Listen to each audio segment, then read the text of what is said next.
आरोह के तुलसीदास पाठ के प्रश्नोत्तर का अभ्यास देखेंगे। पहला प्रश्न है,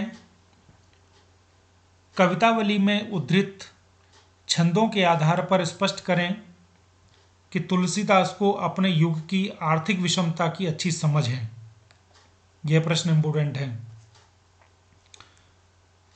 हमने 2 कवित्त पढ़े थे, उनके आधार पर यह बताना है कि तुलसीदास जी को अपने जमाने की आर्थिक विषमता मतलब असमानता के बारे में खूब अच्छी समझ है। तो उत्तर इस प्रकार है, कवितावली में उद्धृत छंदों के अध्ययन से पता चलता है कि तुलसीदास को अपने युग की आर्थिक विषमता की अच्छी समझ है। उन्होंने समकालीन समाज का यथार्थपरक चित्रण किया है। यथार्थपरक मतलब रियलिस्टिक। वे समाज के विभिन्न वर्गों का वर्णन करते हैं जो कई तरह के कार्य करके अपना निर्वाह करते हैं। तुलसीदास तो यहाँ तक बताते हैं कि पेट भरने के लिए लोग गलत सही सभी कार्य करते हैं। उनके समय में भयंकर गरीबी व बेरोजगारी थी। गरीबी के कारण लोग अपने संतानों तक को बेच देते थे। बेरोजगारी इतनी अधिक थी कि लोगों को भीख तक नहीं मिलती थी। दरिद्रता रूपी रावण ने हर तरफ हाहाकार मचा रखा था। प्रश्न 2, पेट की आग का शमन ईश्वर राम भक्ति का मेघ ही कर सकता है। तुलसी का यह काव्य सत्य क्या इस समय का भी युग सत्य है?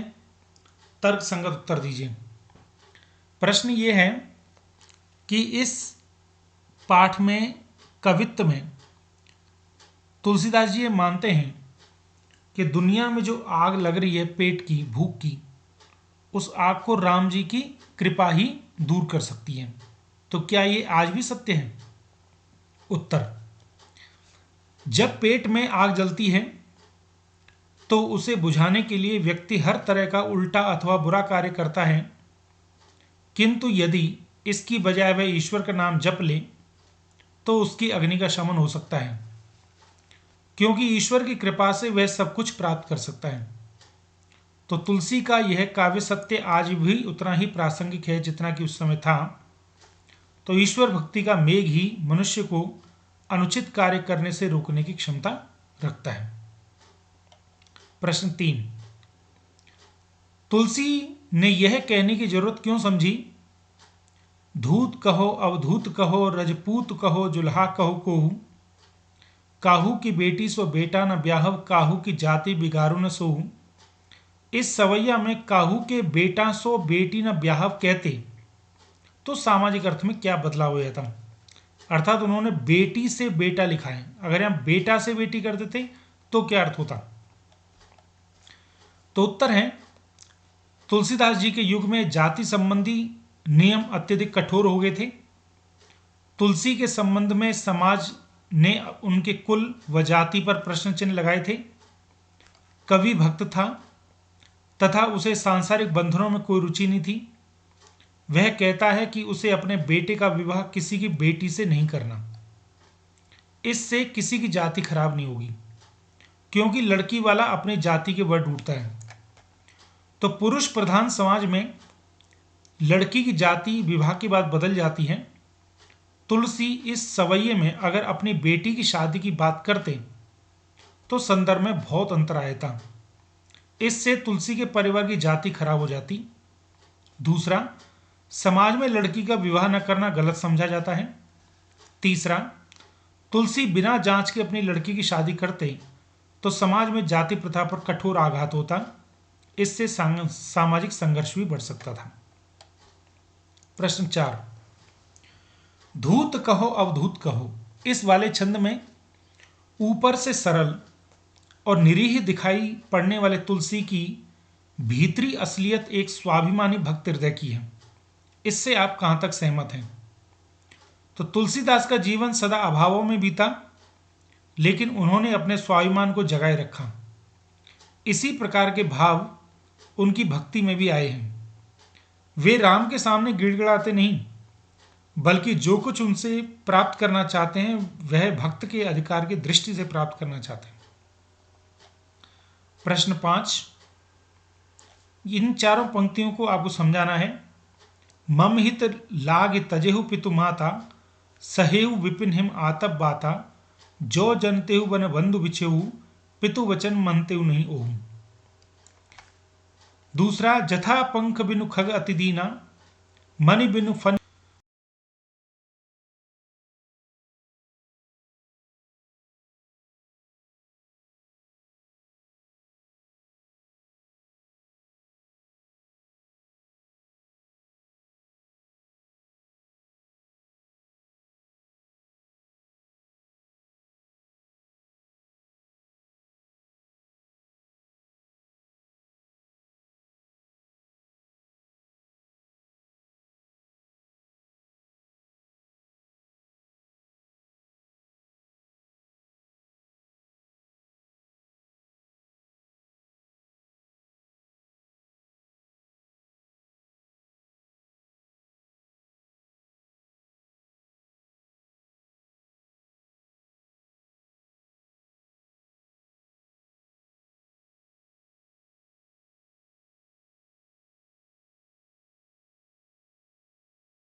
शोकग्रस्त माहौल में हनुमान के अवतरण को करुण रस के बीच में वीर रस का आविर्भाव क्यों कहा गया है? हनुमान लक्ष्मण के इलाज के लिए संजीवनी बूटी लाने हिमालय पर्वत गए थे। उन्हें आने में देर हो रही थी। इधर राम बहुत व्याकुल हो रहे थे। उनके विलाप से वानर सेना में शोक की लहर थी।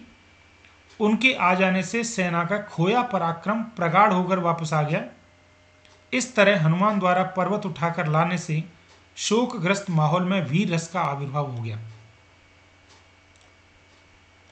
प्रश्न अगला 8वां, ये अच्छा प्रश्न है।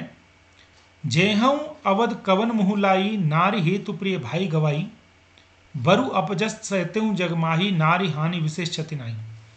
भाई के शोक में डूबे राम के इस प्रलाप वचन में स्त्री के प्रति कैसा सामाजिक दृष्टिकोण संभावित है?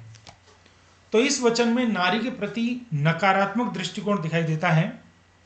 राम ने अपनी पत्नी के खो जाने से बढ़कर राम के मूर्छित हो जाने को महत्व दिया है। उन्हें इस बात का पछतावा होता है कि नारी के लिए मैंने भाई खो दिया। यह सबसे बड़ा कलंक है। यदि नारी खो जाए तो उसके खो जाने से कोई बड़ी हानि नहीं होती। नारी से बढ़कर तो भाई बंधु है, जिनके कारण व्यक्ति समाज में प्रतिष्ठा पाता है। यदि वही खो जाए तो माथे पर जीवन भर के लिए कलंक लग जाता है। अब एक दो प्रश्न पाठ के आसपास के हैं। प्रश्न है, पेट ही को पचत बेचत बेटा बेट की, तुलसी के युग का ही नहीं आज के युग का भी सत्य है। तो भुखमरी में किसानों की आत्महत्या और संतानों को भी बेच डालने की हृदय विदारक घटनाएं हमारे देश में घटती रहती हैं। तो वर्तमान परिस्थितियों और तुलसी के युग की तुलना करें। तो उत्तर है, भुखमरी की स्थिति बहुत दयनीय होती है। व्यक्ति इस दयनीय स्थिति में हर प्रकार का नीच कार्य करता है, कर्ज लेता है, बेटा बेटी तक को बेच देता है। जब कर्ज का बोझ बढ़ जाता है तो आत्महत्या तक कर लेता है। तुलसी का समाज भी लगभग वैसा ही था जैसा कि आज का भारतीय मध्यवर्गीय समाज। उस समय की परिस्थिति भी बहुत भयानक थी। लोगों के पास कमाने का कोई साधन न था। ऊपर से अकाल ने लोगों को भुखमरी के किनारे तक पहुंचा दिया था। इस स्थिति से तंग आकर व्यक्ति वे सभी अनैतिक कार्य करने लगे। बेटा बेटी का सौदा करने लगे। यदि साहूकार का ऋण नहीं उतरता है तो स्वयं मर जाते थे। ठीक यही परिस्थिति हमारे समाज की है। किसान कर्ज न चुकाने की स्थिति में आत्महत्या कर रहे हैं। कह सकते हैं कि तुलसी का युग और आज का युग एक ही है। आर्थिक दृष्टि से दोनों युगों में विषमताएं रहीं। अगला प्रश्न, तुलसी के युग की बेकारी के क्या कारण हो सकते हैं और आज की बेकारी की समस्या के कारणों के साथ उसे मिलाकर कक्षा में परिचर्चा करें। तो उत्तर है, तुलसी के युग में बेकारी के निम्नलिखित कारण हो सकते हैं। खेती के लिए पानी उपलब्ध न होना, बार बार अकाल पड़ना, अराजकता, व्यापार व वाणिज्य में गिरावट और आज बेकारी के कारण पहले की से अलग हैं, जैसे भ्रष्टाचार, शारीरिक श्रम से नफरत करना, कृषि कार्य के प्रति अरुचि होना, जनसंख्या विस्फोट, अशिक्षा तथा अकुशलता। अगला प्रश्न और अंतिम प्रश्न, राम कौशल्या के पुत्र थे और लक्ष्मण सुमित्रा के। इस प्रकार वे परस्पर सहोदर, एक ही मां के पेट से जन्मे नहीं थे। ये मैंने आपको वहां पर भी क्लियर किया था। फिर राम ने उन्हें लक्ष्य कर ऐसा क्यों कहा कि मिलई न जगत सहोदर भ्राता। इस पर विचार करें तो उत्तर है, राम और लक्ष्मण का जन्म यद्यपि एक ही मां के पेट से नहीं हुआ था, लेकिन इनके पिता एक ही थे, महाराज दशरथ। इसलिए राम ने लक्ष्मण को सहोदर भ्राता कहा। केवल एक ही पेट से जन्म लेने वाले सगे भाई नहीं होते, बल्कि वही भाई सहोदर होता है जो पारिवारिक संबंधों को अच्छी तरह निभाता है। लक्ष्मण ने श्री राम के दुख दूर करने के लिए जीवन भर कष्ट उठाए। राम का छोटा सा दुख भी उनसे देखा नहीं जाता था, इसलिए राम ने उन्हें लक्ष्य कर मिलई न जगत सहोदर भ्राता कहा। तो मुझे उम्मीद है आपको इस वीडियो के माध्यम से प्रश्नों के उत्तर कुछ क्लियर हुए होंगे। प्रश्नों के उत्तर में मैंने इंटरनेट और अंतर्जाल की सहायता ली है, उनका मैं आभार प्रकट करता हूँ। अगर आपको मेरा प्रयास अच्छा लगा हो, मेरी वीडियो अच्छी लगी हो, तो मुझे उत्साहित और प्रोत्साहित करने